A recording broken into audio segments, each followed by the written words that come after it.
সুপ্রিয় দর্শক আসসালামু আলাইকুম। বিপিএল মানেই এক ভিন্ন রকম গল্প, এক ভিন্ন জগৎ।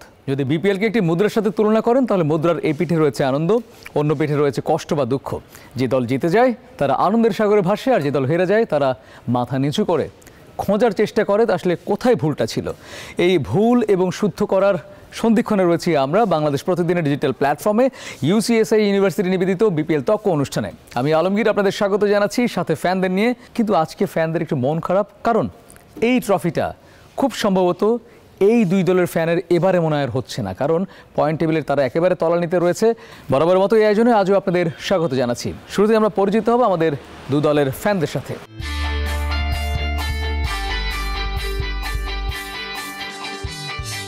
জি, আমি আলিফ ইমরান লিবন, ঢাকা ক্যাপিটালসের একজন ফ্যান। আমরা হেরে গেছি, এর মানে এটা না যে আমরা হারাই গেছি গা। আমরা পরবর্তী বিপিএল আসবো, আরও বেশি উদ্যম এবং উৎসাহ নিয়ে আসবো, এবং ঢাকা ক্যাপিটালস হারুক জিতুক সবসময় মনে আছে, মনেই থাকবো। আমি সিলেটের একজন ডাইহার্ট ফ্যান, আমার নাম হচ্ছে এমাদুদ্দিন। আমরা এবার হারিয়ে গেছি, বাট আমরা সিলেটের এবং সারা বাংলাদেশের দর্শকদের মন জয় করতে পারছি। ইনশাল্লাহ আমরা আগামীতে ভালো করব। আচ্ছা, আপনাদের কেন মনে রাখবে মানে এই বাংলাদেশের ক্রিকেট প্রিয় মানুষরা? মানে এটা কি আপনাদের টিমের পারফরমেন্সের জন্য নাকি স্মিতার জন্য? দুইটার জন্যই। স্মিতা আসলে কিন্তু কেউ বলতে পারতো না, কারণ তার যে পারফরমেন্স আছে মাঠের বাইরে দর্শক উজ্জীবিত করা লাগি, উৎফুল্লিত করা লাগি। দর্শকদের উজ্জীবিত করেছে, খেলোয়াড়দের উজ্জীবিত করতে পারলো না। সমস্যা হয়েছে ও জায়গা বেড়া লেগে গেছে। স্মিতা বলে দেখি আমরা হয়তো হইতে আছে উজ্জীবিত, কিন্তু এটা না যেটা প্রতিপক্ষ হয়ে গেছে উজ্জীবিত হয়ে গেছে। এই জায়গা সবচেয়ে বেড়া লাগছে, বুঝছো নি? এবার আমরা তো আর কিতা করলে উজ্জীবিত করতে, আমরা এনে চিন্তাতে আছি। তবে আমরা পারফরমেন্সটা একদম খারাপ আছে না, কিছু কিছু প্লেয়ার খুব ভালো করছে, যেমন আপনার জাকিরে খুব ভালো করছে, জাকিরের অনেক দোটে খুব ভালো করছেন, এবং এর সাথে আমরা অনেক তারকদারে খুব ভালো করছে। সমস্যা হয়েছে বিদেশি প্লেয়ারগুলো তেমন ভালো করতে পারছে না, যেমন রাকিম কর্নাল যখন আইছিল তখন একটা আলোড়ন সৃষ্টি হয়েছিল পুরো বাংলাদেশের মানুষ করতে পারছে না, বিশাল দেহের একজন ক্রিকেটার। কিন্তু তবে যাই হোক, এরপরেও আমি একটা আজকে সত্যি কথা স্বীকার করতে হইব যে আমার টিমটা তেমন ভালো হয় নাই। যেমন আরিফ ভাই লাগি দেওয়া হয়েছে ক্যাপ্টেন, তাই কোনোদিন ক্যাপ্টেন্সি করছেন বা কোন কোয়ালিটি দিয়ে ক্যাপ্টেন্সি দেওয়া হয় আসলে আমি একটা কিছু বুঝতে পারি না। এবং আমরা সিলেটে যখন খেলা আছে, প্রথম আমি অবাক হলাম আপনারা নিজেদের পোস্টমর্টম করছেন, নিজেদের আত্মসমালোচনা করছেন। না, এই শেষ সময় আসার পরে, শেষ সময় আসার পরে আসলে আত্মসমালোচনাটা আমার মনে হয় খুব জরুরি আমরা। আর আপনারা দেখছেন যে আমরা সিলেট যাওয়ার পরে আমরা দর্শক যারা আসলাম খেলা দেখা, তো সবাই কইছি যে প্রয়োজনে টেকা লাগলে আমরা কিছু টেকা নাও। এর বাদেও আমরা যারা টিম ম্যানেজমেন্ট যারা তারা কইছি যে টিম ম্যানেজার লাগে আপনি একটু ভালো কিছু খেয়ে আনক্কা, এই একদম তো গ্রাম থেকে তুলে নিয়ে এলে তো খেলা হয় না, বুঝছেন? কিন্তু আপনারা একটা কথা বারবার বলছিলেন তারুণ্যকে সুযোগ দিতে গিয়ে। তারুণ্যকে সুযোগ দিছি, কিন্তু বাট এরপরে তো নিজের দিকটা একটু বিবেচনা রাখা দরকার আছে। যেমন মনে করো কেন আমরা যে মানে ক্যাপ্টেন যে আছেন আরিফ ভাই না যদি অন্য হইলে তো ক্যাপ্টেন্সি দেওয়া যাইতো, বুঝছেন না? আচ্ছা যাক, আপনাদের এই আত্মোপলব্ধির জন্য আমরা ধন্যবাদ জানাই। এবার আমি চলে যাই ঢাকার কাছে। ঢাকা বলে না অনেক বেশি উচ্ছ্বাস নিয়ে, অনেক বেশি সবাইকে আলোড়িত করে আপনারা আলোকিত একটা পথের দিকে যাচ্ছিলেন যে এবার ক্রিকেটকে আপনারা ঢাকার আলোয় আলোকিত করবেন, বিপিএলকে। কিন্তু কি হলো শেষ পর্যন্ত? আলোর মাঝে অন্ধকার হুট করে কিভাবে নেমে এলো? আমরা চ্যাম্পিয়ন হইবার পারতাছি না বা কোয়ালিফাই করবার পারতাছি না, এটা যে অন্ধকার একবারে, ওটা আমি মনে করি না। ঠিক আছে, কারণ দেখেন মানে রাত না মানে গধূলি বলতে পারেন, গধূলি বলা যায়, সন্ধ্যা বলা যায় আর কি এক কথায়। কারণ আমরা যেটা করছি, হয়তো চ্যাম্পিয়ন হইলে সবার বাড়ি বাড়ি মিষ্টি বিলাইতাম, আমরা বড় করে আনন্দ মিছিল বাইর করতাম, যেটা মনে করেন আরেকটা ইতিহাস হয়ে যেত গা, হিস্ট্রিতে লেখা থাকতো যে 2025 সালে একবার বিপিএল হয়েছিল, চ্যাম্পিয়ন হয়েছিল ঢাকা ক্যাপিটালস, এবং বাংলাদেশের মানচিত্রে এবং বাংলাদেশের সার্বভৌমত্বে সব কিছু মিলে সুন্দর একটা আয়োজন হয়েছিল। এটা তো আসলে সুদূর পরে হতো একটা চিন্তা, কিন্তু বাস্তবতা তো আপনাদের মেনে নিতে হবে, তাই না? বাস্তবতা মাইনা নিচ্ছি বলতে এটা তো বাংলাদেশের লাগি একটা মানে কি কষ্টের বিষয় যে এমন দল চ্যাম্পিয়ন হইব যারা হয়তো আমগো মতো এইভাবে ঢালাওভাবে সাজাইতে পারবো না। আমরা সাজাইছিলাম, ঢালাওভাবে সাজিয়ে কি লাভ হলো? আপনারা তো পয়েন্ট টেবিলের প্রায় তলানিতে, তাই না? এটা আমগো খেলোয়াড়গুলো আসলে বোলিং সাইডটা খুবই দুর্বল ছিল। এখন নিজেকে সমালোচনা করা ছাড়া আমি মনে করি, কিন্তু আপনারা তো বিপিএল তকে অনেকবার সেই কথা বলেছেন যে না আপনাদের বোলিং অন্য সবার চেয়ে আলাদা, এক্সেপশন বোলিং আপনাদের, মানে লাইন আপটা বোলিং এর যদি বলি কম্বিনেশনটা অসাধারণ বলেছিলেন আপনারা, তাই না? হ্যাঁ, কম্বিনেশন অসাধারণ, কিন্তু বোলিং এর ওই কাটারটা ধরে রাখবার পারে নাই, ধাঁচটা ধরে রাখবার পারে নাই, বোলিং এ যে সুইং হয় ওগুলো ধরে রাখবার, মানে লাইন লেন্থের জায়গায় ঠিক ছিল না, এমন কিছু বলতে যাচ্ছেন? এটাই কারণ আমগো যে ম্যাজিক মুস্তাফিজ আছে, ওরা তো সবচেয়ে কাটার মাস্টার। এই যে আপনি নিজেই কইলেন কাটার মাস্টার, দেখেন আপনি নিজে যখন কইছেন আপনার কিন্তু একটা ফ্লো চলে আসছে, কিন্তু ফ্লোর ওই নামটা এবার রাখবার পারে নাই। এর মানে এমন না যে মাসের 30 দিনই ওর খারাপ যাইব, খেলার মধ্যে গেছে, খারাপ গেছে, আবার যেদিন ভালো গেছে মাথা নষ্ট ভালো গেছে। তবে একটা কথা আমি স্বীকার করি, সব দল যা ইচ্ছা করুক কোনো সমস্যা নাই, ঢাকা ক্যাপিটালস মানুষের মনে জায়গা করে নিচ্ছে, খারাপ খেললেও নিচ্ছে, ভালো খেলে তো নিচ্ছেই। আপনি যদি জিজ্ঞান কেমনে, তাহলে আমি কমু কেমতে নিচ্ছে, পরে আপনি চিন্তা করেন যে এই রান রেটটা করছে, এটা হলো আসলে 365 দিনই কওয়া যায় যে সেরা রান করছে, একদম সেরা। তারপর দেখেন যেই রাজশাহী হইলো রংপুরে কি করলো, আড়াইলো। রংপুর বর্তমানে পয়েন্ট টেবিলে 1 নম্বরে আছে এখন পর্যন্ত। ওই রংপুরে আড়াইছে রাজশাহী, ওই রাজশাহীর আবার আমরা আড়াইছি, ব্যবধান কত? তার মানে বেস্ট টিমকে যারা হারিয়েছে আপনারা তাদের হারিয়েছেন, আপনাদের হারাইছি মানে নরমালি হারাই নাই। অগো 107 রান উইকেট সব শেষ, 107 দোকানে 214, তাও আবার ওইখানে আরো 40 রান লাগে আমগরে টেক্কা দিতে। আচ্ছা আপনাদের বিষয়ে এবার আসি আমরা। সিলেট নিয়ে যখনই আমরা কথা বলেছি, যতটা না খেলোয়াড় নিয়ে আপনারা কথা বলেছেন তার চেয়ে বেশি আপনি বা যারা সিলেট থেকে এসেছে স্মিতাকে নিয়ে কথা বলেছেন। তাহলে এত স্মিতাকে নিয়ে কথাবার্তা বলার পর আপনাদের কেন ওই জয়ের ধারাটা স্থিমিত হয়ে গেল? জয়ের দ্বারা স্থিমিত হয়ে গেছে কারণ আমরা স্মিতা ফলে আমরা নিচে খেলেন, নিচে হইলে কিন্তু আমরা প্লেয়ার হলে উজ্জীবিত করবা, দর্শক হলে উজ্জীবিত করবা, কিন্তু ঠিক দেখছেন আমরা যখন বিপিএল কিন্তু দেখবা ঢাকার থাকতে একটা মরা অবস্থা থাকে, দর্শক বীরেন্দ্র কী অবস্থা দেখছেন, চট্টগ্রাম একই অবস্থা থাকে। সিলেট যখন বিপিএল যায় তখন বিপিএল তার আসল রূপ ফিরিয়ে পায়, যখন কী জাতির দর্শক হলে একটা উন্মাদনা থাকে, এবং এই উন্মাদনাতে লাগে আরও উত্তেজিত করা লাগে, দর্শক হলে লাগে। আমরা স্মিতা ফলে নিছি বললাম যে একটা দিয়ে আমরা দর্শক হলে আমরা উজ্জীবিত হইব, সাথে সাথে প্লেয়ারগুলো উজ্জীবিত হইব, কিন্তু দেখা গেছে আমরা উজ্জীবিত ঠিক জায়গাতে নইছি, কিন্তু আমরা প্লেয়ারগুলো না হইয়া অপোজিশনের প্লেয়ারগুলো উজ্জীবিত হয়ে গেছে। এখন এই জায়গার সমস্যা হয়েছে।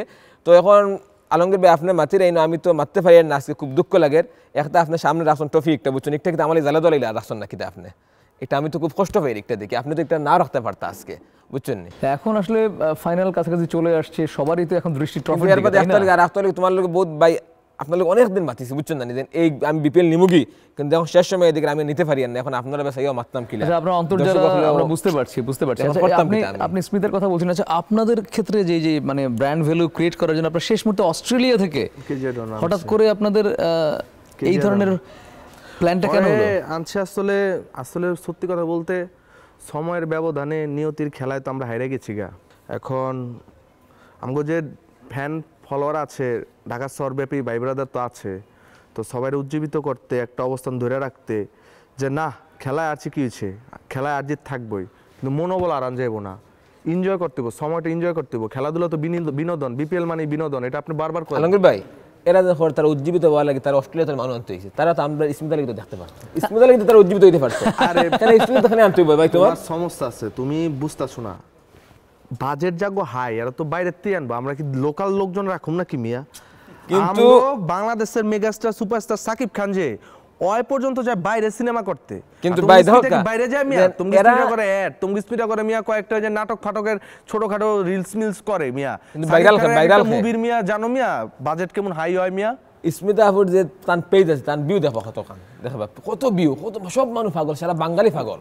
বাঙালি তো পাগল হইব মিয়া, বাঙালি বলতে বাঙালি না, ঢাকার বাইরে যে বাঙালিগুলো আছে মনে করো, যেগুলো বুঝে না, তাহলে কি তার ঢাকার মানুষ বাঙালি না? ঢাকার মানুষ বাঙালি, ঢাকার মানুষ শুধু বাঙালি না, খানদানি বাঙালি মনে করো, যারা বুঝে, যারা ব্র্যান্ড বুঝে, ভ্যালু বুঝে। মানে এরা আমি কিতা মারতাম, বুঝছেন? আমি একটা টিউশন পাইছিলাম, বুঝছেন, পুরান ঢাকা, বুঝছেন? এখন গেছি, গেলে তো কইলাম বলে আমি আইসি, তো চা নাস্তা দিব, কিচ্ছু তো দিছে না ভাই, কোনো চা নাস্তা দিছে না আমার লাগে। তো সিলেটে আইসি ফরাত, বুঝছেন? আমি কইলাম তোমার আব্বাকে ডাক দাও, হ্যাঁ, ও ডাক দে, অবে হালা আব্বা এদিকে আয়। আমি কই রে কিতা মাতে রে, আমার সামনে ভাই আমার সাথে বেয়াদবি করে, বললাম আংটি এদিকে আসুন, শুদ্ধ ভাষা কথা কইছি, বুঝছেন? এটা সিলেটি তো বুঝতে নাই, বুঝছেন? এখন আইসে আইয়ালে ইয়ে কয় অবে হালা স্যার তুই ডাকছিস কেন? আমি কই বরে আল্লাহ কোথায় আইলাম, ছাত্র কয় অবে হালা, মায়া কয় অবে হালা, সবাই কয় মাগার মাগার, কি রে ভাই? আমি বললাম রে ভাই অবস্থাটা কি? এখন ওদের সাথে আমি কিতা কই না ভাই, বুঝছেন? এটা ও অবস্থা, বুঝছেন? এটা ওটা মাথার কারণে, বুঝছেন? সাকিব খানও গিয়া কিন্তু তারা দলে উজ্জীবিত করতে পারছে না, কারণ যে সময় প্লেয়ার তারা সামনে আয়, তারা কেন একটা অবে হালা হয়, এটা তো মন খারাপ হয়ে যায়, মন খারাপ হইলে তার খেলাই যায়নি, কোনো খেলা চলে। ওকে ওকে, এবার আপনাদের যে ট্র্যাডিশনাল শব্দগুলো শুনছি, এই কাহিনীটা আমি শুনছি এক জায়গায়, আর গেছিল সন্ধ্যার সময় পড়াইতে, সিলেটের লোকজন তো মনে করেন 7-8টার দিকে ঘুমাই জায়গা, কোনো কাম কাজ নাইকা, এদিকে কোনো দিন দুনিয়ার খবর রাখে না। তো ঢাকায় আন্টির লোকের কথা হচ্ছে, হ্যাঁ নাকি কাচ্চি রান্তা ছিল অলরেডি, ও আয় পড়ছে মনে করেন পড়াইয়া নোয়াখালীর মতন মনে করেন রাস্তার উপরে পড়াইয়া পিছন দিয়ে আয় পড়ছে ভয় পাইছে আবে হালা তো আমগো মনে করেন ঐতিহ্য না আমগো আবেগ আমগো রক্তের ভিতরে মনে করে এটা গালি না এটা ভালোবাসা এটা ভালোবাসা গ্যাস টহল গেলে তারা রান্না লাগে বুঝছেন মানে যায় কি গ্যাস গেলে রান্না লাগে না মিয়া গরম গরম গ্যাস আওয়ার আগে আমরা রান্না শুরু করি ওই তোমরা তো মিয়া বাসি মাসি খাওয়ানোর চিন্তা করো এই মিয়া তুমি যত চপর চপর ফটর ফটর কথা আছো তুমি এত কথা কইতেছো কি লেগা তুমি সবার লাস্টে তোমার আগে তো আমি আছি মিয়া তুমি যে কইলা যে ট্রফি দিকে তাকাইতে পারো না লজ্জা তো আমিও পাই আলমগীর দাদার দিকে তো আমিও তাকাইতে পারি না আমি কিন্তু আগামীতে কিন্তু আমি বালা করব বুঝছেন আগামীর কথা তুমি বাদ দাও তুমি আগামীতে কি করবা তুমি ওইসব কথা বাদ দাও তুমি তো ঢাকার লগে মনে করো ঠিক বাই না মিয়া তুমি ঢাকায় আইছো তুমি কইবা যে তুমি ঢাকা ক্যাপিটালসের একজন ডাইহার্ড ফ্যানের লগে বইয়া তুমি ঢাকায় তক্ক করছো তখন এটা কইয়া মনে করো তুমি ঢাকায় জেনে যাইবা পাস পাই যাবা এন্ট্রি পাস পাই যাবা গা আমগো ঢাকায় গো মনে করো নিজে গো এত একটা বন্ডিং আমরা এত একটা মনে করো ফ্যান বেসের ঝামেলা ওই যে কেজিআর ডনরা আমরা কেলে আনছি খেলায় আরছি কি হয়েছে খেলায় আর যে থাকবই আপনারা দেশি একজন স্মিতার মতো একজন সুন্দরী রূপসী তুই আপনার এখানে আনলে ইয়ে লাগে তুমি বুঝো নাই কা তোমাগো মনে করো লেয়ার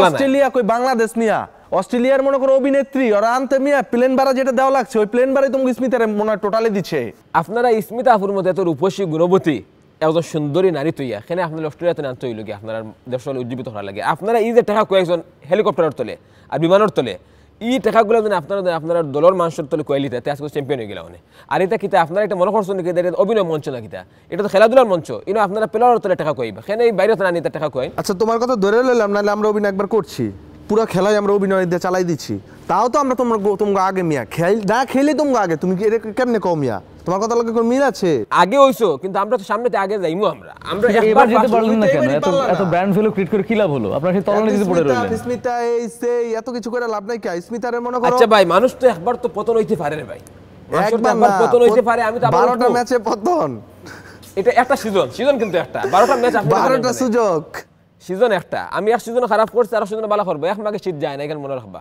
ওকে এক মাঘে শীত যায় না আপনাদের ক্ষেত্রে আমরা কি প্রত্যাশা করতে পারি ভবিষ্যতের জন্য ভবিষ্যতের জন্য আমাকে প্রত্যাশা একটাই এবার ইতিহাস গড়ছি ভবিষ্যতে একটু চার্ম চাই আপনার মধ্যে কারণ ঢাকার মানুষ তো খুব বেশি একটু চার্ম চাই আজকে সাকিব খানের লগে ডাইরেক্ট কথা হইব দরকার হলে আপনি যদি কেজিআর ডনের লগে কথা কইবার যান পার্সোনাল কোনো কথাবার্তা থাকে তাও আপনি লয়ে যাও উনি সমস্যা নাই কি আমগো ওই পরিমাণ গার্ডস আছে আমরা কথা কমু আমরা সাকিব খানের লগে কথা কমু আপনি খাল লগে কথা কইতে আপনি স্মিতা বলে কথা কইতে স্মিতার লগে কথা আমি লম্বন দেব সমস্যা নাই লম্বন দিতানি আপনি কথা আপনি খাল লগে দেব স্মিতা বলে দেব না তার লগে দেব অস্ট্রেলিয়া জিগাও আলমগীর ভাই জিগাও ভাই আলমগীর ভাই আপনি বুঝে দেখেন অস্ট্রেলিয়া কিন্তু ভিসা পাই যেতে রেন দেখেন চিন্তা করে দেখেন ভাই আজকে আপনি খাল লগে সিলেটে যে কোনো লাভ নাই কি প্রিয় দর্শক অফারের পরে অফার কেন জানেন কারণ এখন খেলোয়াড়রা আগামীর জন্য উজ্জীবিত হচ্ছে এবং একই সাথে ফ্যানরা খেলোয়াড়দের উজ্জীবিত করছে যে এবারে ট্রফিটা এই দুই টিম হয়তো পাচ্ছে না কিন্তু আগামীতে ট্রফিটা তাদের মাস্ট এটা তাদের ট্রফির দিকে তাদের দৃষ্টি বলে দিচ্ছে ভাই দল পাস করুক ফেল করুক আমরা সিলেট আসলাম সিলেট তাহমো বুঝছেন সিলেটের লোক সব সময় তাহমো ওকে সিলেটের উজ্জীবন থাকলে আমরা আরামুকা করে মিয়া উল্টাপাল্টা কথা কাউকে ঠিকই তো আছে কথা না না আমরা তো তাহলে আড়াইছি এটা মনে রাখতে হবে তোমরা আমাদের আড়াইছি মিয়া কি কও পরে আচ্ছা আপনারা মুখোমুখি হয়ে দুজনকে হারিয়েছেন সমান হইছে কিন্তু এই হিসাবে তুমি কিন্তু আমার থেকে কিন্তু উপরে উঠতে পারতে না তুমি তাহলে এক কাজ করো তোমাকে স্মিতার লগে কথা কও আমরা কেজিআর ডনের লগে কথা কই একটা চ্যাম্পিয়ন বক্সিং ম্যাচ রাই খেলাই দেখি কেন জিতে ওকে ওকে স্মিতা কিন্তু ওকে কেজিআর ডন হোক আর আমার স্মিতা খার মতো ডন মিয়া স্মিতা আমরা আলমগীর ভাইয়ের মতো বুঝছো নি একটা অ্যাঙ্কর করে বুঝছেন হে কিন্তু অভিনেতা না বুঝছেন এখন এই হিসাবে কিন্তু আলমগীর ভাই কিন্তু আমার পক্ষে কিন্তু টানতে হবে ভাই বুঝছেন কারণ আপনার দুজন একই পেশার মানুষ বুঝছেন নি ভাই ভাই আপনার হক এখন কিন্তু আপনি কিন্তু খারবার তাকবার ঢাকার বানা সিলেটের এখন হক ওকে থাকলে দুইটা লাভ আলমগীর ভাই কোন না না সুপ্রিয় দর্শক একদিকে স্মিতার ফ্যানরা একদিকে কেজি ডনের ফ্যানরা আসলে মূল ফোকাল পয়েন্টটা ক্রিকেট থেকে সরে গিয়েছিল কিনা সেটা এখন প্রশ্নের দাবি রাখে কারণ আসলে ক্রিকেটের খেলায় ক্রিকেটের দিকে নজরটা একটু বেশি থাকতে হবে না থাকলে কি হয় তার ফলাফল আপনারা দুজন অলরেডি দেশকে উপহার দিয়েছেন যাই হোক যেটা জোকসে পার্ট আমরা ভবিষ্যতের জন্য যদি বলি আপনারা অবশ্যই ভালো কিছু করবেন কারণ আমরা ব্যর্থতা থেকে শিক্ষা নেই প্রিয় দর্শক আপনারা জানেন ভুল করে কিন্তু আমরা শিখি এবং ভবিষ্যতে যাতে ওই ভুলটা না করি সেই জন্য আমরা প্রত্যয়ী হই তো সেই প্রত্যয় ব্যক্ত করলেন আমাদের ঢাকার ফ্যান এবং সিলেটের ফ্যান সরি দুজনই ডাইহার্ড ফ্যান সো ডাইহার্ড ফ্যানরা আসলে সবসময় ভালো কিছু প্রত্যাশা করেন এই ভালোর সাথে আমরা আছি কারণ ক্রিকেটকে ভালোবেসে বাংলাদেশ প্রতিদিন তাদের ডিজিটাল মঞ্চে প্রতিনিয়ত প্রত্যেকটি খেলার আগে হাজির করে এই ইউসিএসএ ইউনিভার্সিটি নিবেদিত বিপিএল তক্ক অনুষ্ঠানটিকে শুধুমাত্র আপনাদের জন্য আর আমি আলমগীর বরাবর মতো আজও আপনাদের সাথে ছিলাম ফ্যানদের নিয়ে এই কষ্টের গল্প থেকে আগামীতে আবারও আনন্দের গল্পে আপনাদের আমন্ত্রণ জানাবো সেই শুভ প্রত্যয়ে আজকের মতো বিদায় নিচ্ছি আর হ্যাঁ ট্রফির দিক থেকে চোখ সরাবেন না, কারণ বাংলাদেশ প্রতিদিন এই ট্রফিকে ঘিরে, বিপিএলকে ঘিরে গল্প আপনাদের উপহার দিচ্ছে ডিজিটাল প্ল্যাটফর্মে। তাই শেয়ার করুন, লাইক দিন এবং অবশ্যই কমেন্টসে জানান।